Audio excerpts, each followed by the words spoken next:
अपना भोजन किस प्रकार बनाते हैं। तो अभी हमने क्या बताया था, तो पेड़ पौधे भोजन किस प्रकार बनाते हैं। तो जो पौधे होते हैं वो कार्बन डाइऑक्साइड को ग्रहण करते हैं। उनकी पत्तियों में क्या पाया जाता है, हरे रंग का वर्णक जिसे हम क्लोरोफिल या पर्णहरिम कहते हैं। और जल को अवशोषित करके कार्बन डाइऑक्साइड को ग्रहण करके स्टोमेटा के द्वारा ये क्या करते हैं, भोजन बनाते हैं। ये क्रिया को प्रकाशन से हमने बताया अभी। अब देखें, अब हेडिंग दी गई है पाद फॉर्म में पोषण की विधि, मतलब विधि कितने प्रकार से भोजन करते हैं। ठीक है, केवल पादप ही ऐसे जीव हैं जो जल, कार्बन डाइऑक्साइड, कौन कौन से चीज़ें हैं, जल, कार्बन डाइऑक्साइड मतलब CO2, कार्बन डाइऑक्साइड को क्या कहा जाता, CO2। ठीक है, कार्बन डाइऑक्साइड एवं खनिज की सहायता से अपना भोजन बनाते हैं। ये सभी पदार्थ उनके परिवेश में उपलब्ध होते हैं। मतलब ये परिवेश मतलब जानते हैं, यानी कि वातावरण। परिवेश मतलब क्या होता, वातावरण। क्या होता, वातावरण।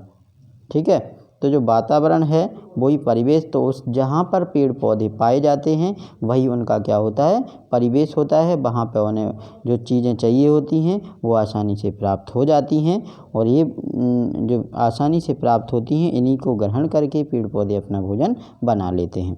ठीक है, पोषक पदार्थों सजीवों की शारीरिक संरचना, वृद्धि, क्षतिग्रस्त भागों के रखरखाव के लिए क्या होती है, समर्थ बनाते हैं। मतलब जो पोषक हैं, पोषक पदार्थ, जैसे पोषक पदार्थ में क्या क्या आता है हम ऊपर पढ़ चुके हैं, जैसे कार्बोहाइड्रेट, प्रोटीन, खनिज लवण, वसा और जल, ये सभी क्या हैं, पोषक पदार्थ होते हैं जो क्या करते हैं, शरीर में कहीं पे क्या हो जाती है, कोई टूट फूट होती है तो उसकी मरम्मत करने का काम कौन करता है, यही पोषक पदार्थ करते हैं। ठीक है, पोषक पदार्थ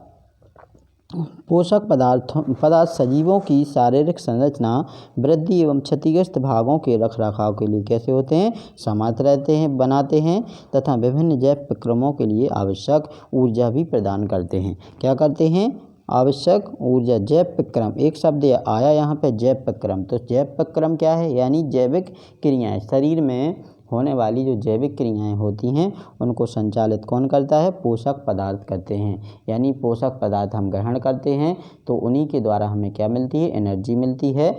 और एनर्जी के द्वारा ही हम जो भी शरीर में जो जैविक क्रियाएं चल रही हैं उनको वो क्या होती हैं, संचालित होती हैं। जैसे श्वसन का होना, उत्सर्जन होना, पाचन होना, ये सभी क्रियाएं किस पर, गति होना, ये सभी जैव प्रक्रम कहलाती हैं। ठीक है, उत्सर्जन होना। इसके बाद सजीवों द्वारा भोजन ग्रहण करने एवं उनके उपयोग की विधि पोषण कहते हैं। मतलब सजीव द्वारा, मतलब सजीवों तो जानते हैं, यानी जो सजीव जिनमें जीवन होता है वो क्या कहलाते हैं, सजीव। तो सजीव द्वारा भोजन ग्रहण करने एवं उसके उपयोग की विधि को क्या कहा जाता है, पोषण कहते हैं।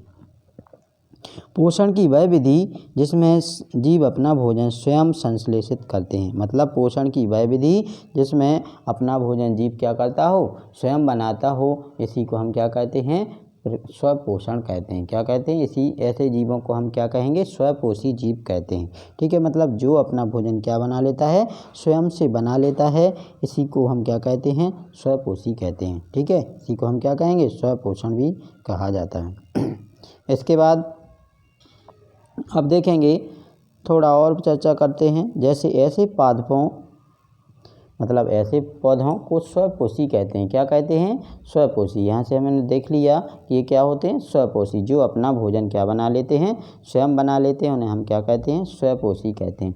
जंतु एवं अधिकतर अन्य जीव पादपों द्वारा संश्लेषित भोजन ग्रहण करते हैं, उन्हें विषमपोषी कहते हैं। जैसे मनुष्य है और भी जो जीव हैं जो पेड़ पौधों के ऊपर क्या रहते हैं, डिपेंड रहते हैं, उन्हें हम क्या कहते हैं, विषमपोषी कहते हैं। विषमपोषी समझ में आ गया, विषमपोषी क्या है। अब देखो, पहेली क्या जानना चाहती है, पहेली जानना चाहती है कि पादपों की तरह हमारा शरीर भी कार्बन डाइऑक्साइड, जल, खनिज से अपना भोजन स्वयं क्यों नहीं बना सकता। तो देखें, इसका आंसर हमें मिलेगा यहीं पे, यानी कि क्यों नहीं बना सकता, क्योंकि हमारे शरीर में क्या नहीं है, क्लोरोफिल की क्या है, कमी है। इसके कारण हम अपना भोजन स्वयं नहीं बना सकते हैं। ठीक है, देखते हैं। अब हम पूछ सकते हैं कि पादपों की खाद्य फैक्ट्रियाँ कहाँ स्थित हैं। क्या भोजन पादप के सभी भागों में निर्मित होता है अथवा केवल कुछ विशेष भागों में। यानी पादप अपने परिवेश से कच्ची सामग्री किस प्रकार प्राप्त करते हैं, खाद्य फैक्ट्रियाँ तथा उनका स्थानांतरण किस प्रकार होता है। ठीक है, हम जानेंगे थोड़ा। देखें, प्रकाश संश्लेषण पादपों में खाद्य संश्लेषण प्रक्रम, यानी जो अभी हमने देखा था किसके बारे में, प्रकाश संश्लेषण के बारे में। तो ये क्या दी गई है, प्रकाश संश्लेषण की प्रोसेस दी गई है, किस प्रकार से होती है। पत्तियां पादपों की खाद्य फैक्ट्रियां कहलाती हैं। मतलब जो पत्तियां होती हैं उन्हें पादपों की क्या कहा जाता है, खाद्य फैक्ट्री भी कहा जाता है। अतः सभी कच्चे पदार्थ पत्तियों तक पहुंचने चाहिए। मतलब जो खाद्य पदार्थ हैं वो कहाँ तक पहुंचते हैं, पत्तियों तक। और पत्तियों का काम क्या होता है, भोजन को बनाना। क्या करना, भोजन को बनाना। ठीक है, देखते हैं। मृदा में उपस्थित जल एवं खनिज जड़ द्वारा अवशोषित किए जाते हैं। मतलब मिट्टी में जो पोषक पदार्थ होते हैं, ठीक है, जो पोषक पदार्थ उनको मिट्टी में जो जड़ें होती हैं और जो जल होता है उसको अवशोषित करके कहाँ भेजता है, पत्तियों तक भेजा जाता है। और पत्तियाँ इसको अवशोषित करके क्या करती हैं, भोजन बनाने में क्या करती हैं, पेड़ पौधों की मदद करती हैं। ठीक है, इसके बाद देखते हैं। बूझो जानना चाहता है कि जड़ द्वारा अवशोषित जल एवं खनिज पत्ती तक किस प्रकार पहुँचता है, किस प्रकार पहुँचता है। कौन जानना चाहता है, बूझो जानना चाहता है कि जो जड़ें हैं, जड़ों तक भोजन कैसे, खाद्य पदार्थ कैसे पहुँचता है। तो देखो, जो पौधा होता है, क्या होता है, पौधा। तो पौधा है, इसमें क्या होती हैं, पत्तियाँ लगी होंगी। यहाँ पे क्या है, एक जड़ होगी। ठीक, तो यहाँ से जो पत्तियाँ होती हैं, ठीक, एक छोटा सा पौधा लिया। अब ये पौधा है, अब यहाँ पे जड़ों तक कैसे जाता है, तो इसके स्टेम यानी जो तना है, इस तने वाले भाग में क्या पाए जाते हैं, जाइलम और फ्लोएम पाए जाते हैं। ठीक है, तो जाइलम का काम है यानी कि जो मिट्टी में अवशोषित जल और खनिज पदार्थ उसको अवशोषित करके कहाँ भेजना, यानी पत्तियों तक भेजने का काम करते हैं। और जब भोजन बन जाता है तो भोजन कंप्लीट होकर जब आता है तो सारी शाखाओं में और तने में लेकर कौन जाता है, फ्लोएम का काम होता है और जड़ों तक पहुंचा दिया जाता है। ठीक है, तो हमने क्या देखा अभी एक हमने डायग्राम के द्वारा समझा।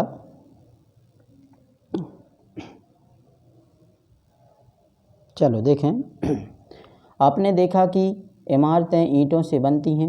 मतलब देखा है, इमारतें जो होती हैं वो किससे मिलके बनी होती हैं, ईंटों से मिलके बनी होती हैं। किससे मिलके बनी होती हैं, ईंटों से मिलके बनी होती हैं। इसी प्रकार सजीवों का शरीर सूक्ष्म इकाइयों से मिलके बना होता है जो कोशिका कहलाती है। मतलब कोशिका किसे कहते हैं, जिस प्रकार से एक मकान बनता है, क्या होता है, एक मकान का निर्माण होता है। जैसे ये क्या है, एक मकान है, एक, तो इस मकान में क्या होता है, एक छोटी छोटी ईंटों के टुकड़े होते हैं, वो मिलकर के एक दीवार का निर्माण करते हैं, दीवार मिलके एक मकान का निर्माण कर देती है। तो इसी प्रकार हमारे जो सजीव होते हैं, सजीव का शरीर छोटी छोटी इकाइयों से मिलके बना होता है। जो इकाइयाँ क्या कहलाती हैं, कोशिका कहलाती हैं। और कोशिका, देखो ये कोशिका, ये संरचना हमें डायग्राम के द्वारा हम देख सकते कि कोशिका क्या है, आपस में मिली हुई हैं। इस कोशिका के अंदर क्या पाया जाता है, केंद्रक पाया जाता है और भी कोशिकांग पाए जाते हैं। इसके अंदर द्रव भरा होता है, उसे हम कोशिका द्रव कहते हैं। और एक जो बाहरी रूप से एक झिल्ली होती है, जिसे हम क्या कहते हैं, कोशिका झिल्ली कहते हैं। ठीक है, ये डायग्राम हमने देखा। इसके बाद हम बात करेंगे, ठीक है, अब देखें, कुछ जीव मात्र एक कोशिका के बने होते हैं, लेकिन हाँ कुछ जीव होते हैं कि वो कितनी कोशिकाओं से मिलके बने होते हैं, एक ही कोशिका से। मतलब एक ही कोशिका से उनका क्या होगा, निर्माण होगा। वो ऐसे जीवों को हम क्या कहेंगे, एक कोशिकीय जीव कहते हैं। क्या कहते हैं, एक कोशिकीय जीव, मतलब यूनिसेलुलर। ठीक है, क्लियर।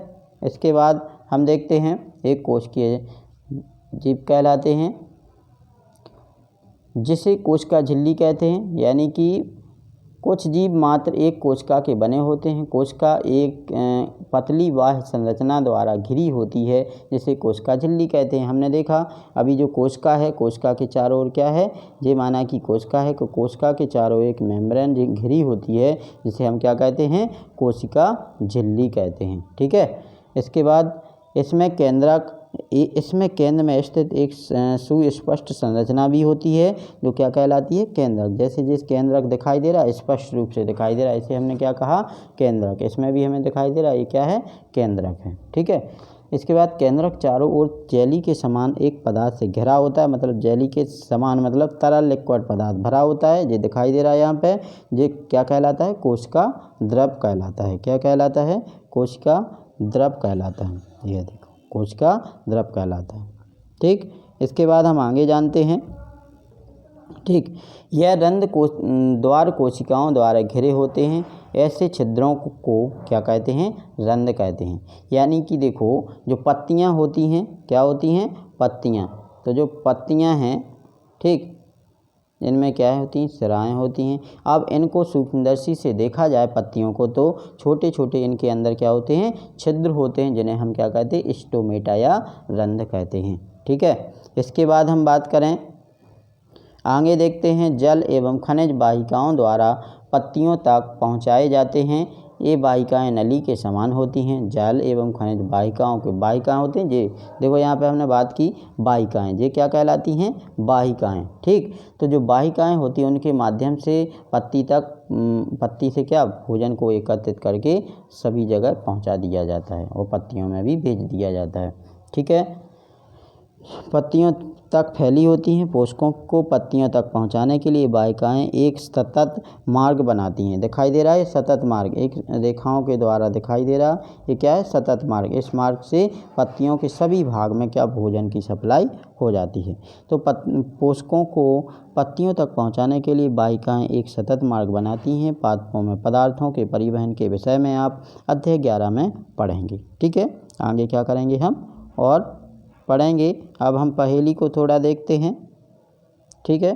देखें पहेली क्या कहती है। पहेली जानना चाहती है कि पत्तियों में ऐसी क्या विशेषता है कि वे खाद्य पदार्थों का संश्लेषण कर सकती हैं, परंतु पादप दूसरे भाग नहीं कर सकती हैं। तो देखें, यानी जो पहेली है, वो पहेली क्या जानना चाहती है, ये जानना चाहती है कि पत्तियों में ही ऐसा क्या होता है कि वो खाद्य पदार्थों का मतलब भोजन बना पाती हैं और पौधे का और भाग क्यों भोजन नहीं बना पाता है। तो देखें, हम पत्ती के बारे में देखते हैं। पत्तियों में एक हरा रंग का वर्णक, हम पहले ही चैप्टर में शुरुआत पे ही बता चुके हैं कि पत्तियों में क्या होता है, एक हरे रंग का वर्णक होता है, जिसे हम क्या कहते हैं, क्लोरोफिल कहते हैं, या इसी को हरित लवक कहते हैं। ठीक है। क्लोरोफिल सूर्य के प्रकाश यानी कि सौर प्रकाश की ऊर्जा का क्या करते हैं, संग्रहण करते हैं, मतलब एकत्रित करते हैं, एब्जॉर्ब करते हैं। पत्ती की सहायता करता है, मतलब जो क्लोरोफिल है वो सूर्य के प्रकाश को एब्जॉर्ब करने में किसकी सहायता करता है, पत्ती की सहायता करता है। इस ऊर्जा का उपयोग जल एवं कार्बन डाइऑक्साइड में से खाद्य संश्लेषण में होता है, क्योंकि खाद्य संश्लेषण सूर्य के प्रकाश की उपस्थिति में होता है, इसलिए इसे प्रकाश संश्लेषण कहते हैं। ठीक है। यानी जो प्रकाश की उपस्थिति में होने के कारण इसे क्या कहा जाता है, प्रकाश संश्लेषण, फोटोसिंथेसिस कहा जाता है। अतः हमने देखा कि क्लोरोफिल सूर्य के प्रकाश, क्या देखा, क्लोरोफिल सूर्य का प्रकाश, कार्बन डाइऑक्साइड और इसके बाद कार्बन डाइऑक्साइड, जल प्रकाश संश्लेषण के लिए क्या होते हैं, आवश्यक होते हैं। मतलब ये चीज़ें हमें क्या होती हैं, जब पेड़ पौधे भोजन बनाते हैं तो इन चीज़ों की आवश्यकता होती है। इस पृथ्वी पर यह अद्वितीय विक्रम है, पत्तियों द्वारा सौर ऊर्जा संग्रहित की जाती है तथा पादप में खाद्य के रूप में संचित हो जाती है। अतः सभी जीवों के लिए सूर्य ऊर्जा का चरम स्रोत है। क्या आप कल्पना कर सकते हैं कि विक्रम संश्लेषण नहीं होगा तो क्या होगा, मतलब आप कल्पना कर सकते हैं कि जो प्रकाश संश्लेषण की क्रिया है यदि नहीं होगी तो क्या होगा। ठीक है। देखो, प्रकाश संश्लेषण की जब क्रिया ही नहीं होगी तो पेड़ पौधे भोजन नहीं बना पाएंगे, और जब पेड़ पौधे भोजन नहीं बना पाएंगे तो क्या होगा, मतलब हमें ऑक्सीजन प्राप्त नहीं होगी, औषधियाँ प्राप्त नहीं होंगी, और भी चीज़ें जो लकड़ियाँ प्राप्त नहीं होंगी, यानी कि हमारा पेड़ हैं तो हम भी क्या रह सकते हैं, जीवित रह सकते हैं। ठीक है। अतः सभी जीवों के लिए सौर ऊर्जा, पत्तियों द्वारा सौर ऊर्जा संग्रहित की जाती है तथा पादपों में खाद्य के रूप में संचित हो जाती है। अतः सभी जीवों के लिए सौर ऊर्जा का चरम स्रोत है। अब हम बात करें सौर्य, हमारे लिए जो सूर्य की जो ऊर्जा है वो बहुत ही महत्वपूर्ण है, चाहे वो पेड़ पौधे हों चाहे हम हों। ठीक है। हमें भी पता है कि जो सूर्य होता है, सूर्य में जैसे सूर्य है, सूर्य से हमें क्या प्राप्त होता है, विटामिन डी प्राप्त होता है। कौन सा प्राप्त होता है, विटामिन डी। ठीक है। क्या आप कल्पना कर सकते हैं, ठीक है, क्या आप कल्पना कर सकते हैं कि प्रकाश संश्लेषण नहीं होगा तो क्या होगा। प्रकाश संश्लेषण ना होने की स्थिति में खाद्य उपलब्ध नहीं होगा। सभी जीवों का अस्तित्व प्रत्यक्ष और परोक्ष रूप से पादपों द्वारा निर्मित भोजन पर निर्भर करता है। इसके अतिरिक्त सभी जीवों के लिए परम आवश्यक ऑक्सीजन भी प्रकाश संश्लेषण के द्वारा निर्मित होती है। प्रकाश संश्लेषण की अनुपस्थिति में पृथ्वी पर जीवन की कल्पना करना कैसा है, असंभव है। मतलब प्रकाश संश्लेषण की क्रिया नहीं होगी तो हमें ऑक्सीजन नहीं मिलेगी, ऑक्सीजन नहीं मिलेगी तो हम भी जीवित नहीं रह सकते हैं। ठीक है। इसके बाद आगे देखते हैं। तो प्रकाश संश्लेषण के दौरान पत्ती की क्लोरोफिल युक्त कोशिकाएं सूर्य के प्रकाश की उपस्थिति में क्या करती हैं, कार्बन डाइऑक्साइड एवं जल में कार्बोहाइड्रेट, ठीक है, क्या करते हैं, कार्बोहाइड्रेट का संश्लेषण करती हैं। इस प्रक्रम को क्या समीकरण के द्वारा हम समझ सकते हैं। तो देखें समीकरण क्या कहता है। ठीक, क्या देखेंगे समीकरण क्या कहता है।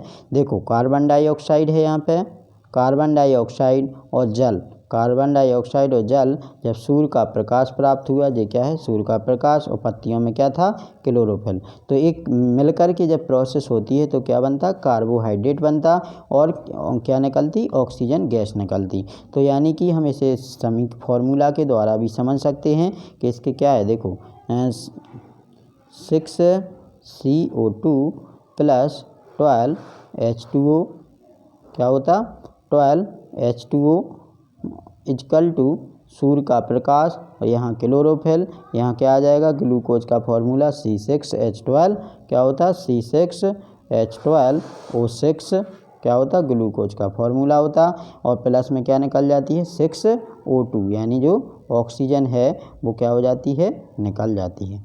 ठीक है, समझ में आ गया होगा। ठीक है। इसके बाद हम देखते हैं आगे।